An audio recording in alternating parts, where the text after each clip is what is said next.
allow me to introduce Professor John Volmink to give us the meaning of resilience, especially in this context. Professor John, over to you. Thank you very much, Moses, and good day to everyone, or good evening. It's wonderful to be together with the Ubuntu family around the world. It's such a privilege. And in particular, I must say, as the different people were speaking about their experiences earlier, I couldn't help but wondered what would have happened if my generation, which is a few generations ago, if my generation had this opportunity.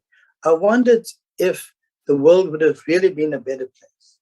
But knowing you and hearing you, I believe that this generation, bound together here under the name Ubuntu United Nations, that I've said it before, that I deeply believe that you're going to make a difference in this world. I'm very excited to see, and I hope I live long enough to see how the fruits of this series of Ubuntu United Nations seminars is going to affect people in different parts of the world. You may know, or you may not know, that there is such a thing as an Ubuntu Global Network Charter, a charter of principles. And if you haven't seen it, I think, I'm sure we can arrange for you to see that, which is a set of principles that binds us together. Now, that charter reminds us that our true human potential can only be realized when we are interconnected with others. That's fundamentally the message. So a person is a person because of their relationship with other persons. So no one is an island, and we cannot live in isolation. That's why I celebrate this moment every time we get together. We live in a community, and that sense of community makes us who we are and what we are. We are tied to others in many ways. We share successes and we share our pain. And as individuals, we can't separate our humanity from the humanity of those around us.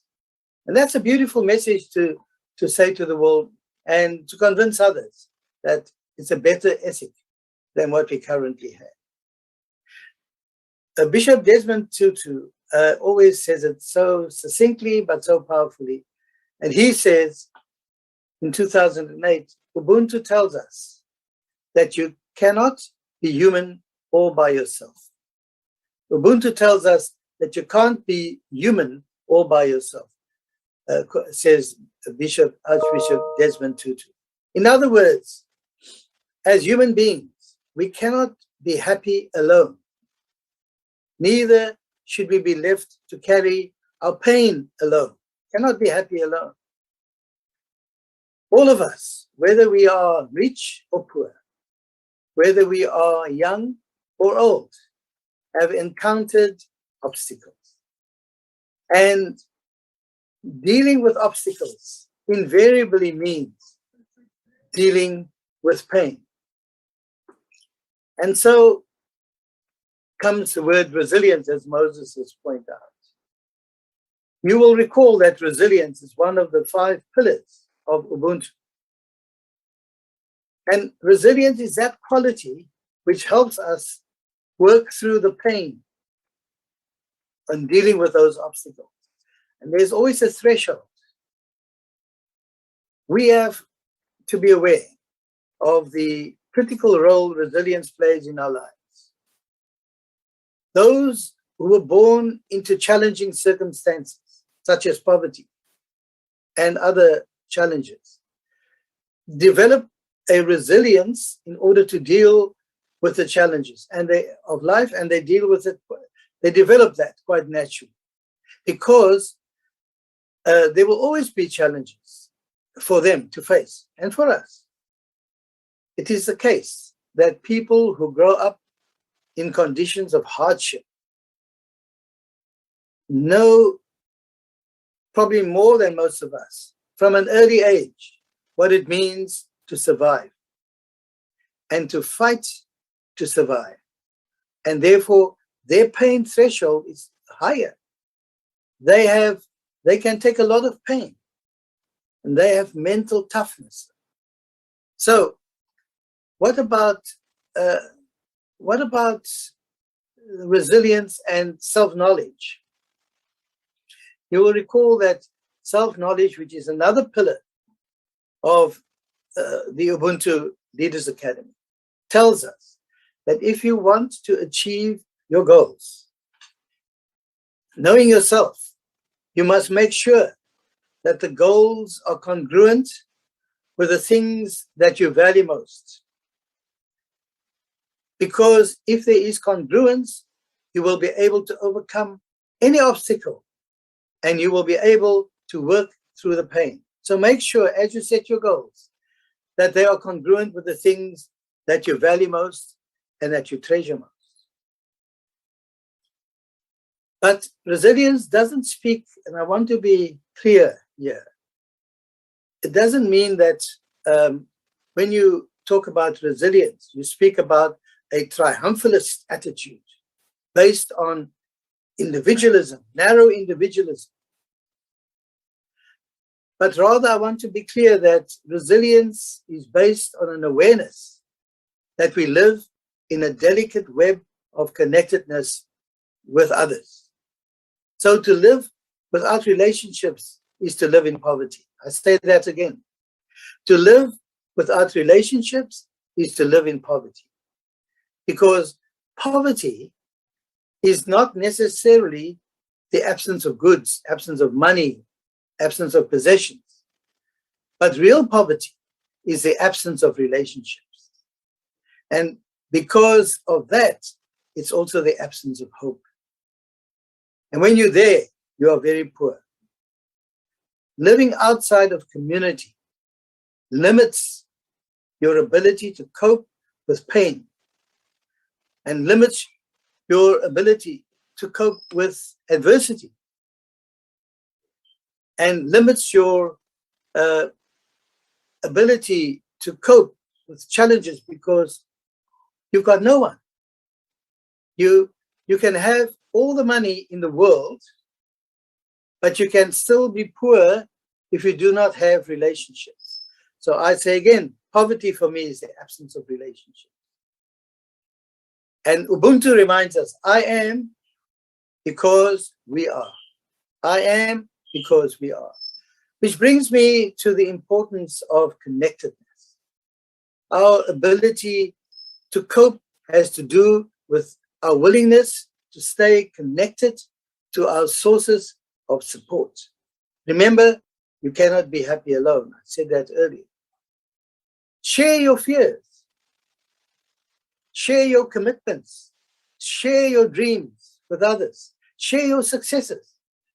Share your failures, your mistakes.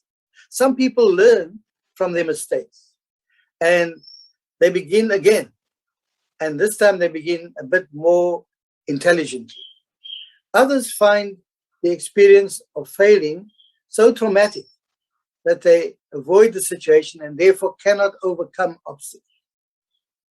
So if you have a fear of failure, you will avoid effort and risk, and that's as a result of your fear. You will dislike sudden changes and shocks, and you will prefer routine tasks. But a person who is resilient is one who likes a challenge, who works hard and commits to a task, not because of a feeling of bravado, but because in the spirit of Ubuntu, that person has a sense of connectedness with others and realizes that if I fail, the reason why I'm not scared to fail, because in the spirit of Ubuntu, I realize that if I fail, there is a strong web of connectedness that is providing a community safety net into which I will land. There will be those that will ensure that if I fall, I will always land on my feet. And that gives me the confidence. And that's the last thing I really want to say. We need to understand what self-confidence is. Self-confidence is an important part of Ubuntu, because self-confidence makes a particular statement, but it's not an arrogant statement. Self-confidence is not arrogance. Self-confidence is related to a statement of value, not a statement of arrogance. A statement that says, I know who I am, that's self-knowledge, and I know my value, that's a value of worth.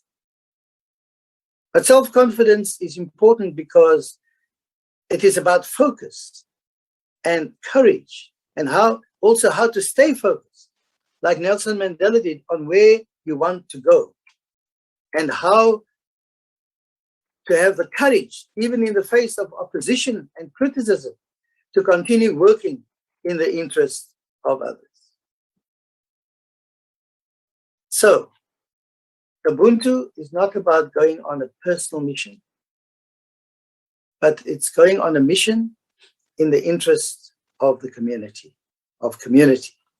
So Ubuntu makes us aware, says Bill Clinton. Bill Clinton in 2006 says, and I quote, Ubuntu makes us aware that the world is too small, our wisdom is too limited, our time here on this earth is too short to waste time winning fleeting victories of other people's expense, at other people's expense. We have now to find a way to triumph together, triumphing together over obstacles. So as I close, I return to this obstacle that affects so many people around the world, and we will hear from the Nobel laureates and others about how they have made a contribution to help people overcome this obstacle. And that obstacle is the obstacle of overcoming poverty. You know, someone has said, and I agree, that poverty can be understood as the inability to participate in society with dignity. It is the inability to participate in society with dignity. It is very difficult to fight for one's dignity when you feel the whole world seems unsupportive and in fact even conspires against you. So in the spirit of Ubuntu, we have to use our agency role as leaders, Ubuntu leaders, to help our fellow human beings to overcome this terrible obstacle, the obstacle of poverty. Because the Ubuntu project is a dignity project and based on an ethic of care and empathy and respect. Thank you very much, Mons.